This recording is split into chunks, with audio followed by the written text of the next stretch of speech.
Investigators search for a suspect and the murder weapon in the vicious killings of 4 college students in Moscow, Idaho. People don't just wake up one day and say, I'm going to get a knife and go kill 4 people just to see what it feels like. One of the nation's top criminal profilers, Dr. Casey Jordan, is weighing in. Police were pretty quick to call it targeted and isolated. I worry that they have tunnel vision because there was no sign of forced entry. And I've got to tell you, college kids are notorious for forgetting to lock the door.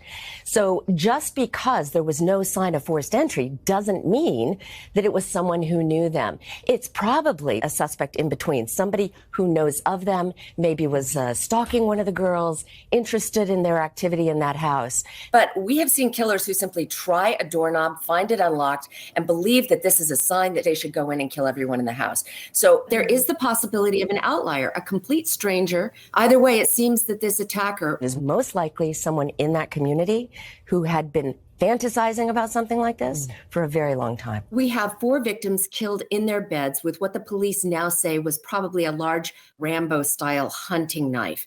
And that really indicates to me it wasn't an impulsive crime where a knife was taken from the kitchen and left at the scene. Otherwise, there would be a lot more clues left behind, and we would have a suspect by now. They have definitively ruled out the roommates who were not harmed, the guy who drove them home, a guy in a white hoodie picked up in the food truck video. There are still no suspects. They keep saying that it's targeted, but the more time that goes on, the more I'm convinced that this could be the random act of a stranger. That is really rare, but it does happen. It has happened in Idaho before in Coeur d'Alene with Joseph Duncan. It happened with Ted Bundy attacking sorority sisters. You take me to my next point, Casey, because investigators were saying this was targeted and now saying it wasn't targeted. Police are walking back that notion that it was targeted and nobody needs to be in fear. They're now saying everyone needs to be cautious. You could have somebody who is a potential serial killer who has been thinking about doing something like this for a very long time. If the fantasy was fulfilled, then the fantasy will bloom even larger.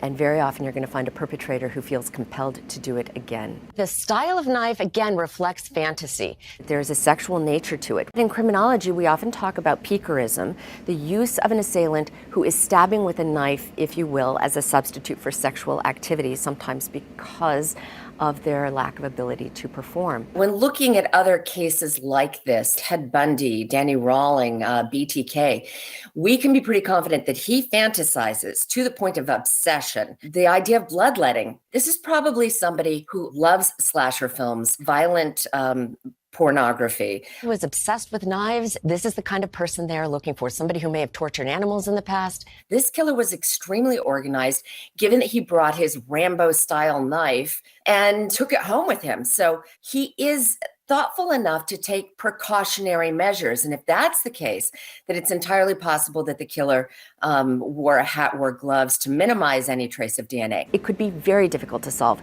mostly because if you don't catch them within the first 48 hours and they've left town and you don't have any DNA evidence, they could be anywhere at any time thinking about doing it again. I wouldn't be surprised if we see a similar crime in the coming months if we don't catch this perpetrator soon.